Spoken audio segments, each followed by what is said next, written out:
Good morning. It's great to see you this morning for our Employability and Skills Development webinar. Do feel free to introduce yourselves in the chat. It would, I think, help people's concentration if we could keep cameras off and the mute button on. So put your voice onto mute, and do introduce yourselves in the chat.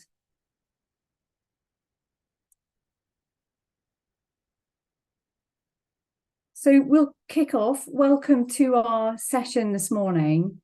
I'm delighted to have you here this morning. Just to let you know, we are recording the session, but we will have Chatham-House-rules really for the Q&A session at the end. So we're recording all the way up to Q&A, but we will not record the Q&A session. So please do feel free to share whatever you like. Welcome to our Employability and Skills Development Succeeding with Public Sector Clients webinar. I'm delighted to join you this morning. This is an area that we have a lot of our portfolio companies talk to us and ask questions about how to sell into the public sector. So we have arranged a webinar to talk about that subject and share the expertise of our guests today. And also the expertise of our portfolio as well. My name's Helen Gironi. I'm Director of Ventures at UFI. So this is a huge area of interest. Public sector. The public sector accounts for a huge proportion of buying capacity in the UK. And we'd like to talk about really how learning technology providers can succeed in this space. We're hoping to, or we will be talking about specific use cases, the different routes into market, learning from individuals who have been active in different parts of the sector for a while. They're happy to sort of share their understanding and their knowledge, what has worked, what techniques haven't, what approaches haven't worked so well, how the various sort of procurement processes run. So I'm delighted to be joined by several friends of UFI. So I'll start with Dave Hinton from Catch-22 and Good Tech Ventures. Dave leads on the strategy and delivery of the venture-led innovation programs across the business. Thanks for joining me, Dave. I'm also joined by Claudine Adeyemi, founder and CEO of Early Bird, providing voice-centric software optimizing employment outcomes. Early Bird helps employability providers onboard their program participants more effectively and efficiently.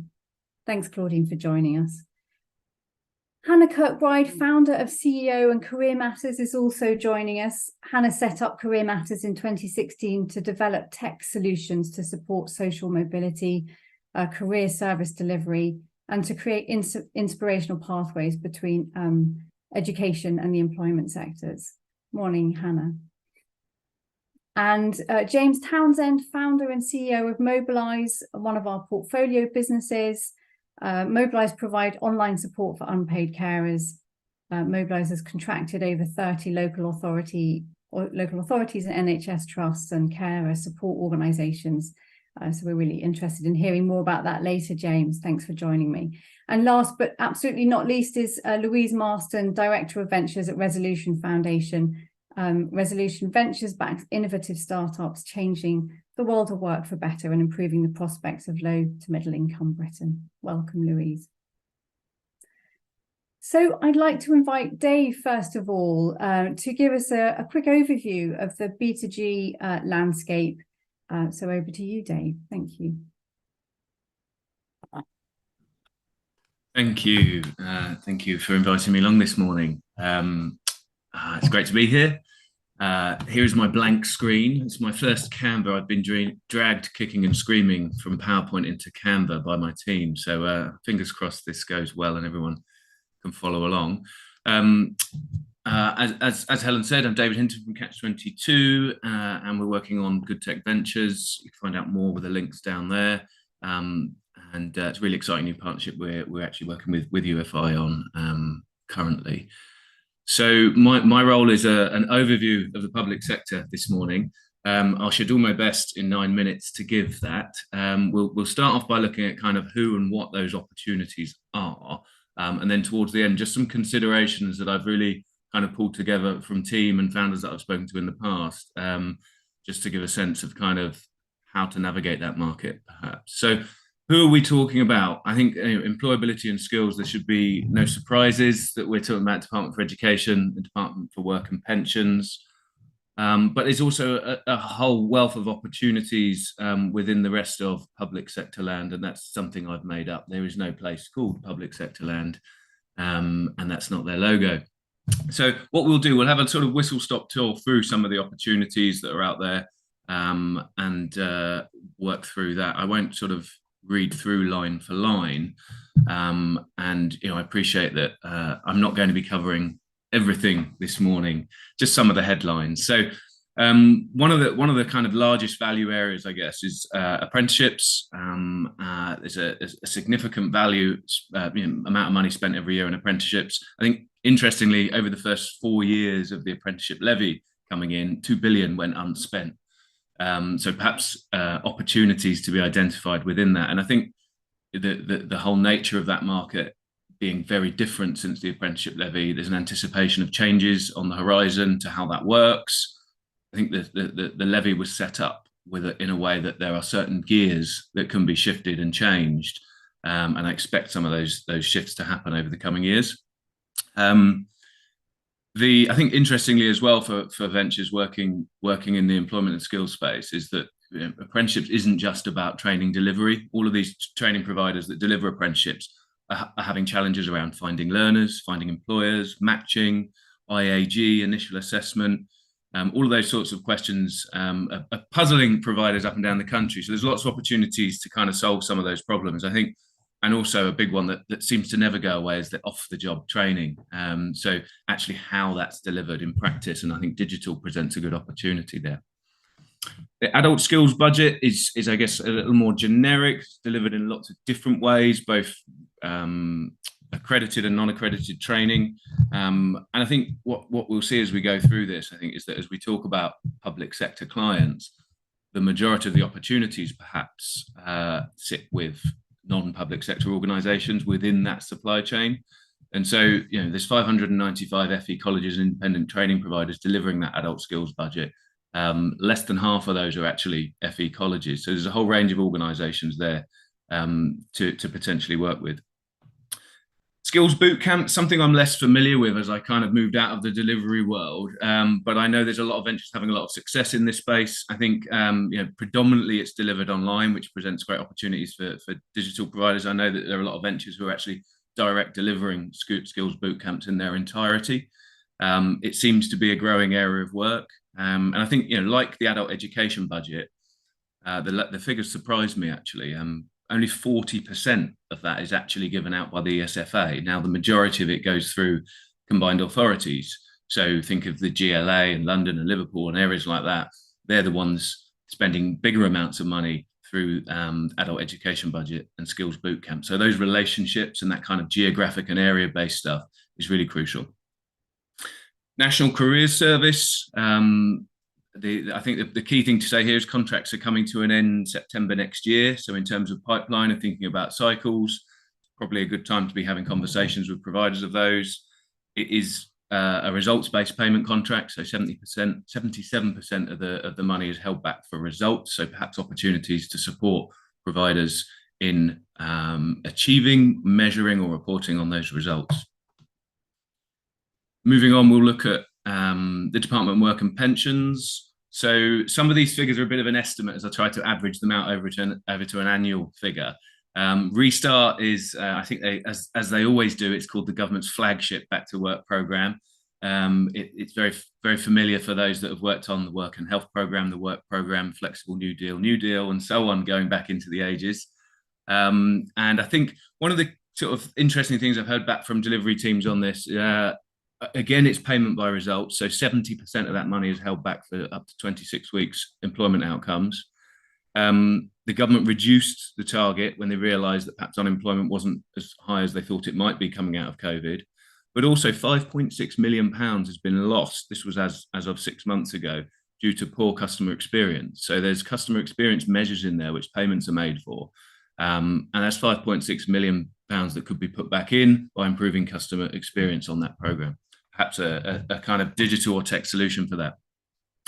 Flexible support fund, it can be controversial. Some areas seem to do well spending it and accessing it, and others not so much. And I think that's the key here. This is very much a regional or localized pot of money. And so I think in the first instance, talking to local job centres and understanding what's happening in their area is a good first start. There have been reports since the Dynamic Purchasing System 2 was introduced that perhaps there's less money flowing out of that in certain areas. Access to work, specifically for people supporting people with disabilities, around about half of that money each year goes to special aids and equipment, many of which are digital tools, and the other half goes directly to support workers to support people. And sometimes that is remotely, it's not always person to person. Now we are accessing the wonderful world of public sector land. I've just really picked a few that I'm perhaps more familiar with. So local authorities, career services, you may have known them as connections in the past. So every unitary or that level local authority has a statutory duty to provide careers advice to 16 to 18, sometimes up to 25-year-olds. They're typically 2 to 4 year contracts. There's a significant number of them out there, and I think they're increasingly facing challenges around engagement and tracking. So something to explore if that sounds interesting. Now we could spend 10, 15 or an hour talking about UK Shared Prosperity Fund on its own. I think that there's some significant changes to EU funding. I think there's been some missed opportunities perhaps in the promises we might have been made about how UK SPF would be better. I think one of the key things is that we're seeing through these sorts of funds moving away from LEPs as LEPs kind of wind down in a sense, and there's a lot more work going through local authorities. So those local authority relationships again becoming really crucial. And if you're looking at a national kind of portfolio of work, this is a lot of relationships. So something to certainly bear in mind about kind of the scaling journey. Now, many more, that's a bit of a cheat, isn't it? Essentially, any services and contracts that are looking to support people will typically recognize that employment is a kind of key enabler to sustaining those sorts of outcomes, whether that be in health and disabilities, reducing offending, refugees and homelessness. So often people are looking at NHS, Ministry of Justice, as well as local authority departments. So there's lots to be explored in those areas. And before I finish, and conscious of time, this again was sort of my team and ventures that I spoke to, some of the key considerations. And I think that accessing that market, what you've seen is how diverse it is, that there are different levels of that supply chain to think about accessing, and there's all different scales. So thinking about where you fit, I think it's really important to think, are you a standalone delivery? So do you want to deliver one of these contracts in its entirety? Or are you much more a tool for delivery? So do you integrate with an existing delivery provider to help them deliver their service? Or do you add value to that, add something on which helps them deliver a better service? Or perhaps you're a tool for that organization to help it manage its data more holistically and to track its outcomes differently. So thinking about where you fit, we'll think about perhaps how you want to access that market. Naturally, how big and how fast? Are you very much plug and play?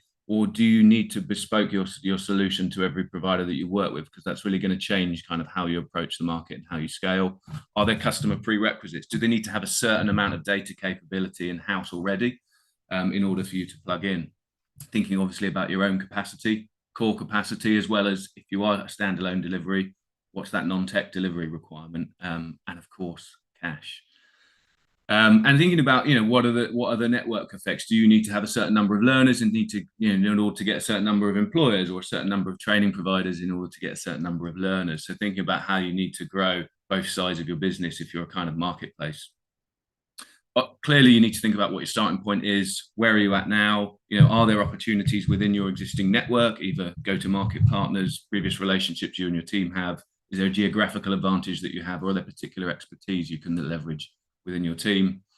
And increasingly, we're working with ventures who are kind of looking at soft entry, so kind of doing pilots and research with providers and thinking about how that can build into a more longer term relationship that's perhaps more commercially successful, but perhaps not so early on.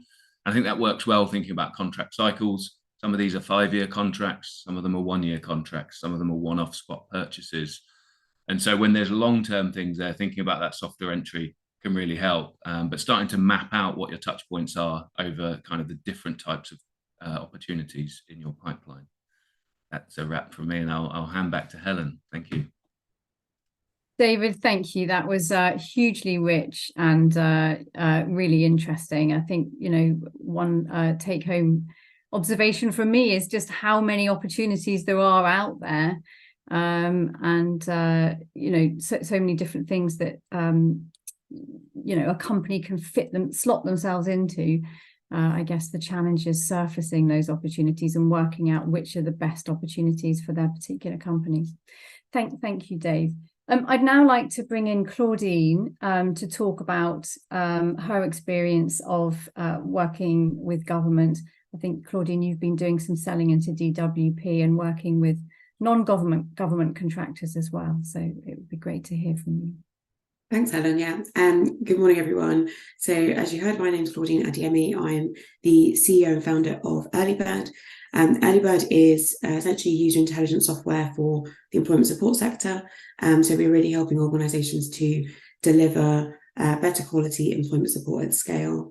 Our technology really enables programme participants to engage in simulated conversations using voice. And then we synthesize that conversation data and deliver reporting to employment advisors, so they have rich insights on their participants' interests, experiences, barriers to work, that kind of thing. So with Earlybird, advisors have a much greater ability to deliver high quality, hyper-personalized support, so that the unemployed and low-income workers that they're supporting can overcome their challenges and access work or better paid work. In terms of our experience of selling into the public sector, I want to kind of go into two different versions of that. So firstly, with my previous business, we built a digital career support tool, and we successfully bid for a contract delivering employment support to young adults. And that was a contract directly with the Department for Work and Pensions. And we didn't have that much experience at that time, but our technology presented a really innovative approach in comparison to other providers. And we delivered to a really high standard. We received a government recognition award for our work. But in terms of kind of going through that process, the application process and management of that contract was really tough. Well, we found it really tough, particularly as it was kind of first time managing that kind of contract. There were a lot of hoops to jump through. We felt that there was a lot of unnecessary admin. There were a lot of unknowns, and the rules were kind of changing throughout the duration of the contract, which lasted, I think we're doing it for about 18 months. And you don't really have much of a say or much control over those changes, and they weren't always like consistently communicated. So it was kind of very difficult to manage on a day-to-day basis, which meant it was quite resource heavy, and it took away a lot of time from kind of the rest of the business. So that's kind of one consideration to kind of think about in terms of the makeup of your team and the ability to actually deliver on these contracts, not just in terms of the delivery of your product, but also managing that relationship and the ongoing kind of reporting requirements and things like that. The other experience we had with previous businesses, the previous business was actually a complete failure. So it started out really well. We won a tender to deliver our product into job centres directly, and it was kind of part of a kind of test and learn environment, which surprisingly, you might be surprised to kind of hear that the government does sometimes intentionally seek out innovation. So they kind of had this tender for a test and learn opportunity.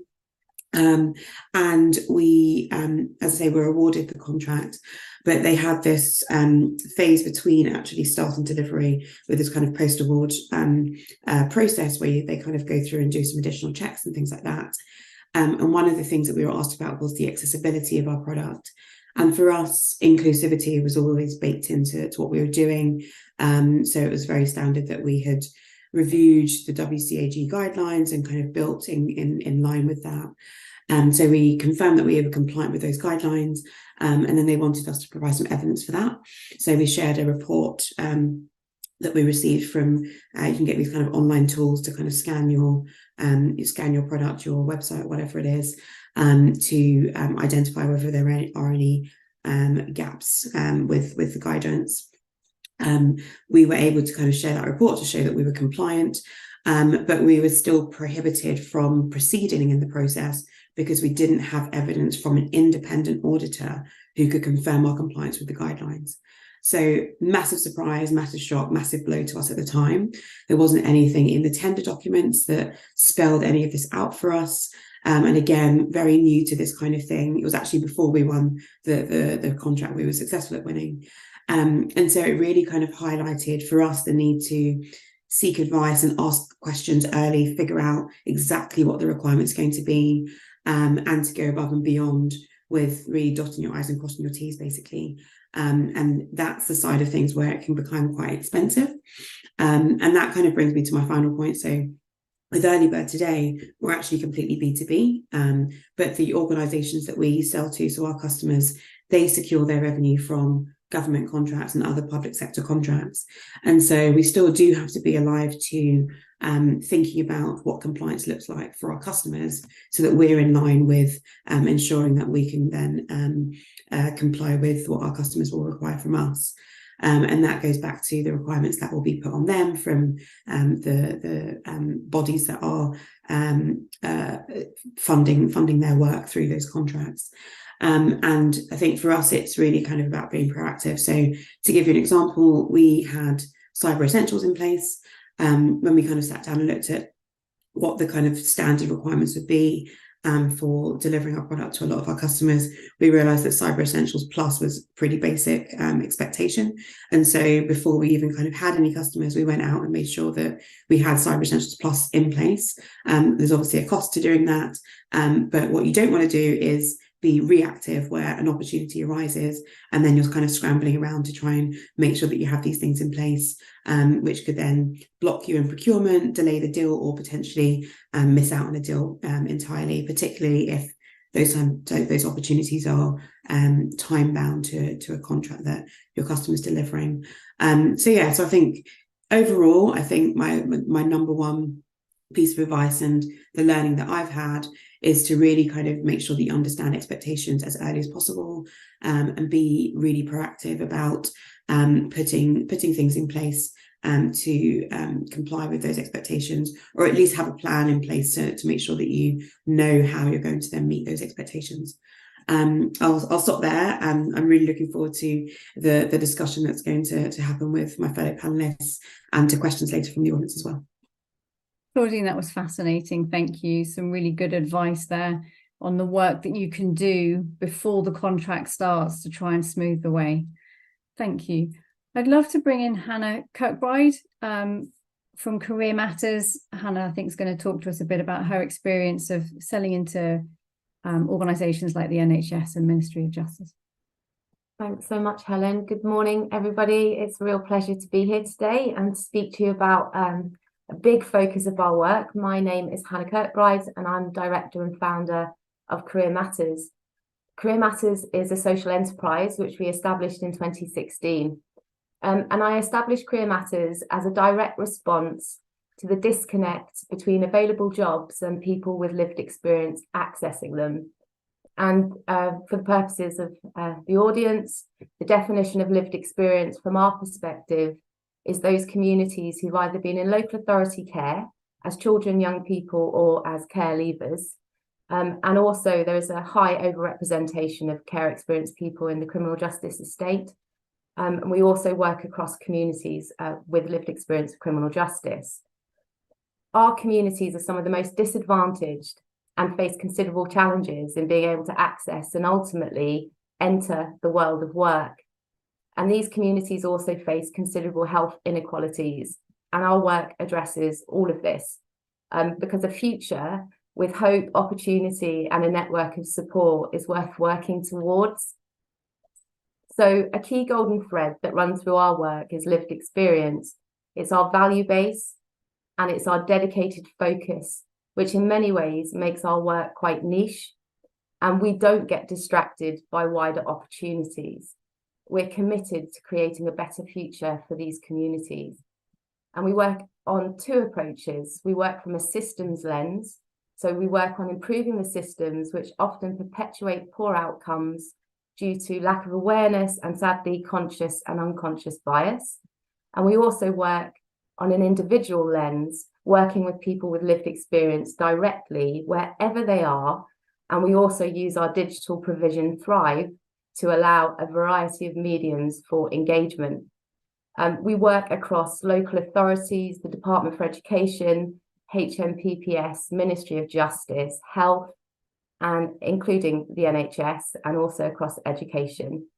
And we have been incredibly privileged to be funded by UFI VocTech Trust on a seed project and now on an impact project, Thrive Community. The business has been built by bootstrapping. So we have won contracts and we've grown our team organically.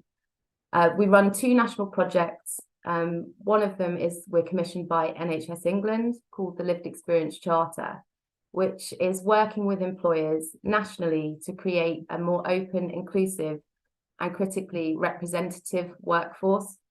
And all of our employers on that programme are linked into the Thrive platform. And we're also, as I said before, fortunate to be funded by UFI VocTech Trust, delivering the Thrive programme, which is a hybrid approach to utilising the power of digital and also utilising lived experience coaches and mentors. And from our experience of working in the public sector, we have worked slowly since 2016, building relationships of trust. And we fit a niche in the public sector and much of our work is developed through slow burn and proving our ability to deliver. So the key things that we found in the public sector are building strong, trusting relationships with partners, starting small, and demonstrating our ability to deliver outcomes. And we do that through pilots, evaluation, and research. And also for us, what's been really beneficial is being really clear of the value base, what drives us, and communicating that across the marketplace. And also critically, our work links directly into policy, which filters down through the public sector, and we fit in with a number of government agendas, and we're very clear on what our focus of work is. So those are kind of the key areas that I wanted to discuss today to highlight our work, and thank you for the opportunity to speak today. I'm looking forward to the panel discussion a little later. Thank you, Hannah. That's really interesting, and so obviously so important to build that relationship and trust with partners in the sector. So that really came across very clearly. Thank you. I'd now like to bring in James Townsend, founder of Mobilise, one of our portfolio businesses, very active in selling to local government. So over to you, James. Thank you. Helen, thanks so much for the introduction, and thanks so much for inviting me to join such a great conversation. Really exciting to hear from Hannah and Claudine there, who I think have some quite different experiences of selling to the public sector, which I'll talk about in just a moment. But just a couple of things that really resonate for me from what we've just heard. One piece from Hannah about lived experience. So my name is James. I'm CEO and co-founder of Mobilise, but my more important role is as son to my mum. My mum was diagnosed with MS when I was about 6, so we've been on the journey, and I've been on the journey of being an unpaid carer, like 11 million people in the UK. And that's been having that experience myself, but also recruiting a team of people who really understand what it's like to be cleaning poo up from the floor at 2 a.m., for example. Sorry, Helen, I know I use that example all the time, but I think it's one that sticks in the mind. It is really important in all roles, not just carer facing, but operations as well. Claudine mentioned something about knowing what compliance means to the client. Our work, so we provide online support for unpaid carers, the 11 million people in the UK who have a caring role for a family member, friend, or neighbour. But the client is the local authority who has a statutory duty to make sure that those carers are supported. And if I was being really provocative, I'd actually say that the local authority, has a statutory duty to evidence that they've provided that support. From a client's compliance perspective, it doesn't matter whether or not you're providing excellent support for the carers. What matters is that you can evidence it. And so, Claudine, I really resonated with something you were saying there about making sure that we demonstrate not just that we are doing a good job, but that we can provide the evidence for the client as well, making that easy for them. So we've been doing this for local authorities since 2020. So we started at the beginning of the pandemic, and we've now been contracted to 38 local authorities and NHS bodies as well. And I think it's probably important to say something about the existing sector, which is very much an analog sector. Typically, your local authority provider will be a relatively small local charity, really embedded in the needs of the local community, and will have familiarity with what's going on there, and building those phenomenally powerful relationships that can really make a difference. So a big the first challenge I'm going to share about selling into the private sector is for us as an online provider and one providing out of borough. So we are not based in each of the boroughs that we're working in. And that means we've had to change mindsets. And something I was taught very early on was that we were not going to win a tender that we hadn't played a significant role in shaping. Now, obviously, there are rules about we cannot write the specification, but realistically, what is being procured at the moment is very different to what we're seeking to offer. So the first kind of big heading really for us was to bring local authority commissioners with us on a journey. And that meant a lot of education. So we've been publishing research on the needs of carers and how that can be better met by an online provision. By the way, I happen to think Mobilise does it really well, but presumably you could do it in other routes. The important piece was not to sell Mobilise, but to communicate that there were other ways of doing it. The second part of doing that was letting people know what others were doing across the sector. It's phenomenally hard as a local authority commissioner to get a sense of what other people are doing. So us bringing people together to just share like good and interesting practice. Claudine mentioned the sort of test and learn activities. Being able to highlight that to other people was really valuable, and it built trust with commissioners for us. And then also training, not necessarily explicitly, but supporting commissioners to understand that there may be a new way of commissioning things. Commissioning software as a service, which is what Mobilise is seeking to be, very different to commissioning your local carer service. So I'll say a little bit about frameworks and so on in just a moment. The second kind of big heading is about scale, really. And Dave, in his presentation, referenced something about having real clarity about the extent to which you need to tailor things for individual authorities. And one of the things that we found is we absolutely have to build. In the early days, we were building for the client in front of us and the particular borough, but we wanted to do that with a real sense of where this could go if we were scaling up to 100 local authorities. So if a particular request came to us, we had to make a call.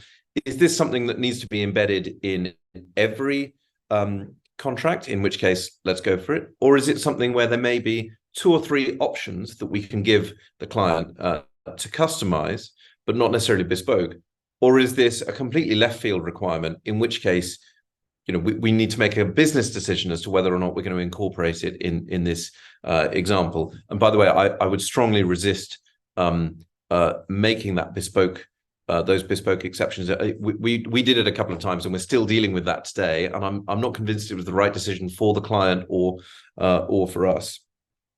And so I'll also say in there something a little bit about frameworks, because commissioning for something that is unique to one local authority is very different to the kind of service that you might want to procure at you might want to procure once as a local authority, but has been built to be replicated many times.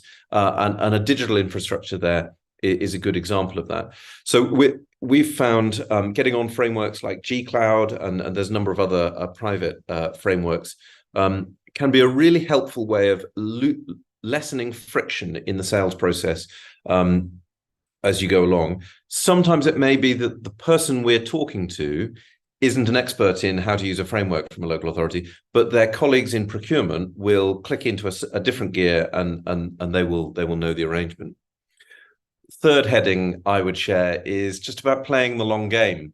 For us, so we've done a different route to Hannah. So we have taken a private investment. It's been wonderful to be part of the UFI portfolio and the Resolution Ventures portfolio. And that's enabled us to invest in relationship building and stimulating the market for what we're doing, which I think has been really key. Now, part of that is about making sure that the capital we secure is patient capital that recognizes the opportunity in the long term, but also that we've got a lot of work to do to swing that round and to make it happen. And I think managing expectations of investors has been really key. And we're very lucky to have some very supportive and insightful investors as we go along. The second part of that, I think, is also to see clients as partners. Just yesterday, I was asked whether or not we were trying to sell a product or start a partnership. And local authority clients are really excited to be going on a journey with a direction of travel. So we paint a broad brush vision for where we think this could go, but ultimately we're deliberately leaving certain things unknown because we want to discover them with the clients as we go along in a journey. I'll wrap up there. I hope that was helpful, Helen.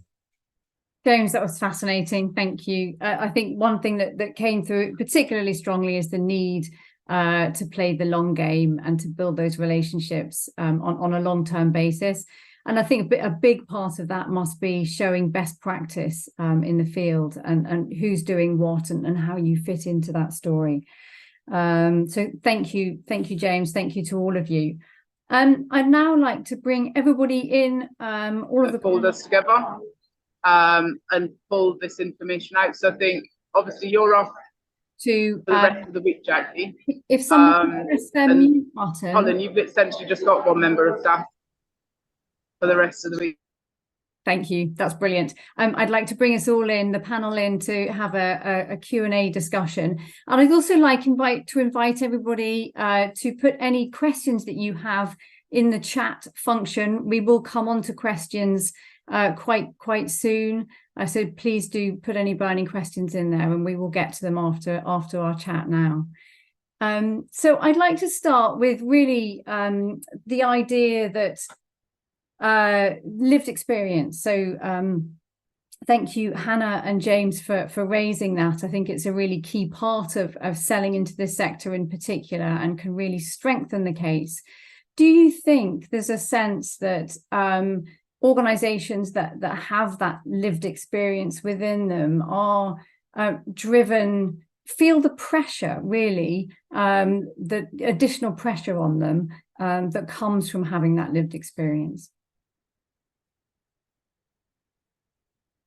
I'm sure Hannah will have views on this, Helen. I think from my perspective, there's something really important. If you're selling to the public sector to make a fast buck, you will find this a very, very frustrating process. If you're coming into this because you have a real conviction that things can be better and that you want to spend a huge amount of energy, portion of your life, and all of the other things that are going to be thrown at this to make a difference and to make the world a better place, then I'd strongly recommend it. So I think having that reasoning, that really strong understanding. Now, for me, part of it is because I've had a little bit of experience there. And that will mean that when you get knocked back, you're more likely to get up and have another go and keep on pushing with it. Just the other thing I'd mention actually is the people on the other side of the table, particularly if you're a private company, as we are now, we're profit with purpose, we're a big B Corp, we have social mission, absolutely plugged into our articles, but there is inevitably a little bit of a suspicion about your motives on the other side of the table, just because of where people are coming from and the sector. So I make a point of every conversation. My colleagues get sick of hearing about it, but every conversation referencing the fact that this is our motivation. And I think that helps build the atmosphere of trust that Hannah and Claudine were talking about, when people do understand the motives and that you've got a shared ambition. Thanks, James. I would agree with James on all of those points. Within our organisation, the last check, we had 85% of our workforce have lived experience of the services that we deliver. And, you know, one is the complexities that those people have experienced in their life getting into the workforce, which has its own management needs and support. And also as a lived experience leader of the organisation, who also has lived experience of the services that we deliver, that makes us all very passionate about what we're doing and helps us really drive the agenda, and also enables us, where a lot of people might say we've had enough, to push through because we're so committed to bringing about change. That has a flip side, that not knowing sometimes when to stop and rest. So managing that within the team can be really important, but that lived experience element brings such passion. And as James said, it's, you know, it's up to you whether you disclose that you've got lived experience for services that you support. But that can also be really helpful in people actually recognizing why you're driven to do the work that you do.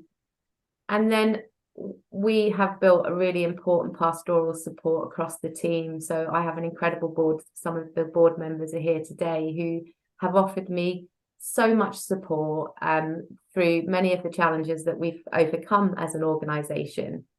And then the one more thing around that is, as somebody with lived experience who sits in many government and policy meetings where people talk about the communities as another community, separate to, different to, that can bring its own challenges when you're sat around the table and you're one of those people as well.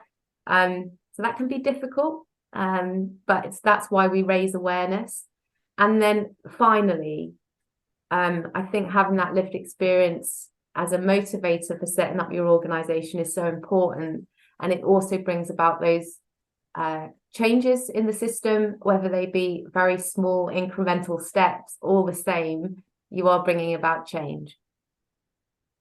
Thank you both. It's really interesting in terms of what drives people, and it's something that we look at when we invest in businesses, and really the drivers that the management feel, the founders feel, and where that takes them on their journey to delivery. What's the ultimate goal there?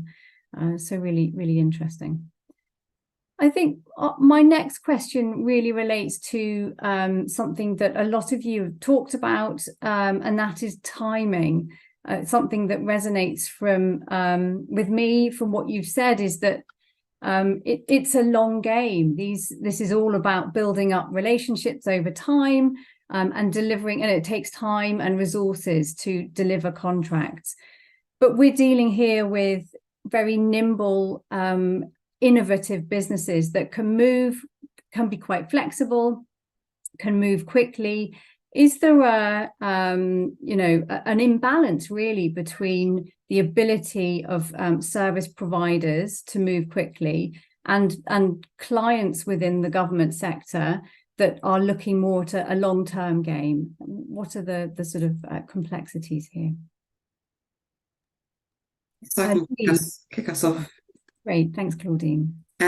So I think, and linked to actually what we were just talking about, so I'm someone that also has lived experience of the challenges that our end users faced. And I think that process of sharing lived experience and that storytelling with our potential customers helps to kind of build those relationships and build that trust. And I think the knock-on effect of that as well is that it could then contribute to being able to help those organizations to think outside the box and do things slightly differently. And so whereas I think you have typically, unless you're James, you are kind of having to sit within a particular structure, wait for certain tenders to come out, apply for those things, and so on. We're in a space where we quite intentionally actually changed our model to be B2B so that we're not as restricted. We do have a bit more freedom and flexibility. Our customers are still not as free as the private sector, the general private sector, but they do have a lot more ability to kind of do things slightly differently. So, for example, one of the things that we do is we agree pilots with our customers to try and speed up some of those sales cycles, and to give them an opportunity to experience the value of our product before they kind of go all in. And as a result of that, to the point that James was making as well, we can bring them along the journey so we can then have those ongoing conversations about what their needs really look like moving forward, what our product might need to look like moving forward, to support them with those needs, and so on. And so I think, kind of looking at who you're selling into and how you can think about things differently. But a lot of that is baked into having that relationship and having that trust, which, as I said, I've relied on my lived experience and our domain experience as well. But you have to kind of figure out how you can build those partnerships and get that credibility so that there's that trust there to go on that journey with you. Yeah, fascinating, Claudine. Thank you. And I guess the sort of offering the trial as well is a way of really tailoring what you can offer and the speed that you can deliver at to what they're asking for as well. Louise, can I bring you in here? Yes. So on that kind of culture clash between the private sector, the other kind of the innovation and the public sector, which is this kind of really well-known caricature, I think it has some basis in reality. Big organizations with public funding do struggle to innovate. The motivations, the structures just aren't there, and that's one of the reasons where ventures and new approaches can be really welcome, because they don't have the space to develop these ideas in-house necessarily. And so presenting those opportunities as solutions and being aware of what their constraints are, because innovation can be risky. It isn't always appropriate to try out new approaches with vulnerable end users. And so making sure you can build that trust and understanding of what that user need looks like alongside presenting the new solution is part of that process of trust building we've been talking about all the way through. But it's also, from an investor point of view, people can be concerned about public sector as a source of revenue, but actually it's a really good way of accessing as an impact investor. We're interested in it as a route to accessing these users who have a real need for the services and the innovation, and as a route to saying, actually, here's a way in which we can solve an innovation gap that might be existing in bits of the public sector or in bits of the services that they deliver, so they can bring new thinking and new approaches. So is that trade-off between conveying trust, reliability, understanding of what those problems and risks are, with the innovative approach that's hard to cultivate from within? Yeah, absolutely. I agree. Offering something really attractive, and you see it in large organizations as well, out of the public sector, don't you? They've got such big businesses to run, and being nimble and at the cutting face is a challenge. James, over to you. Just really validate what Claudine and Louise has just said, or rather, it really resonates with me that yes, there is on one level a challenge between a large public sector organization and a nimble startup, but there's an advantage to that. And I think we've been able to see some real success where we think of selling not to the organization, but to the individual. And quite often we talk to people, commissioners who are really passionate about making a difference for carers, and they are super excited to see an opportunity to do something new. And we've structured things deliberately in that way. So we make sure that, well, we have a commitment that we will be live within 7 days of receiving a purchase order. And that's a big difference from having a sort of 3-month lead-in time, which they might be used to. And that not only does that capture the imagination of the commissioner we're talking to, but it also means that if there are little pots of funding, we can run a pilot quite quickly. For example, a winter pressures funding or some underspend that needs to be used up by the end of the year. We can be quite nimble in navigating the complexities of that organization. No, that's really fascinating. Thank you, James.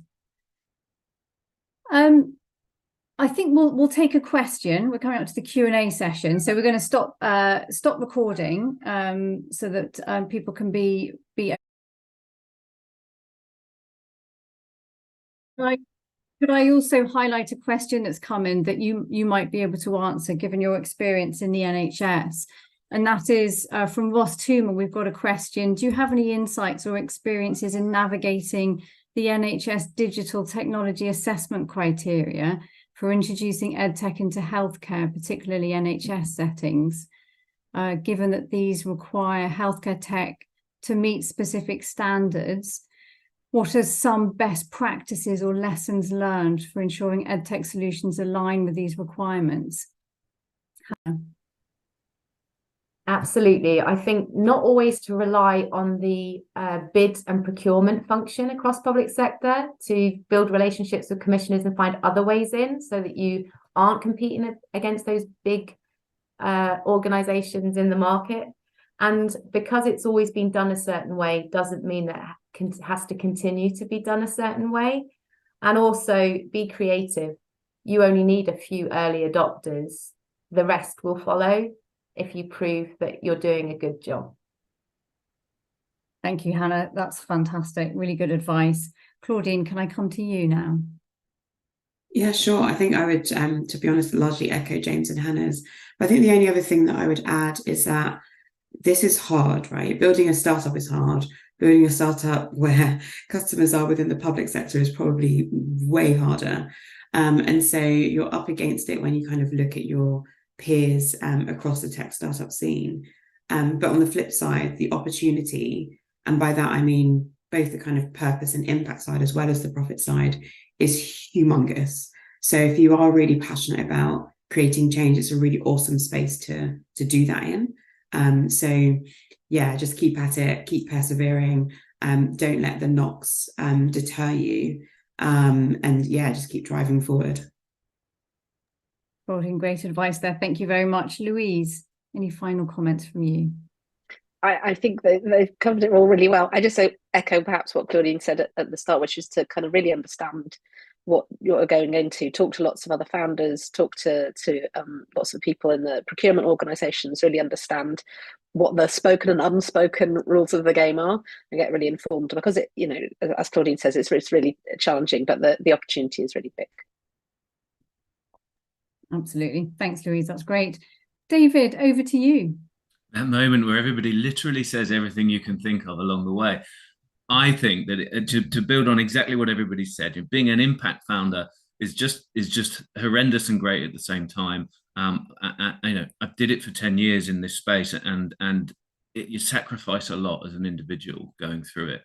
And I think the thing I would say is just look after yourself, because it can just be so demoralizing working in these systems that you're supposed to be fixing the problem that you're trying to fix, and it seems like you're fighting them. So find friends, build a community, and get people around you. You know, these great people in the room today, we're all on that journey. So I would say make sure you've got great people around you and outside of your venture as well, and kind of look after yourself. That's Dave, isn't that then a plug for Good Tech Ventures? Absolutely. It just so happens. Go on, Dave, give it a plug. Give it a plug. So we're working with UFI, Social Tech Trust, Unity Ventures to build good tech ventures. It's a kind of shift from the pilot work that we did earlier in the year. It's about bringing impact-focused entrepreneurs, leaders together.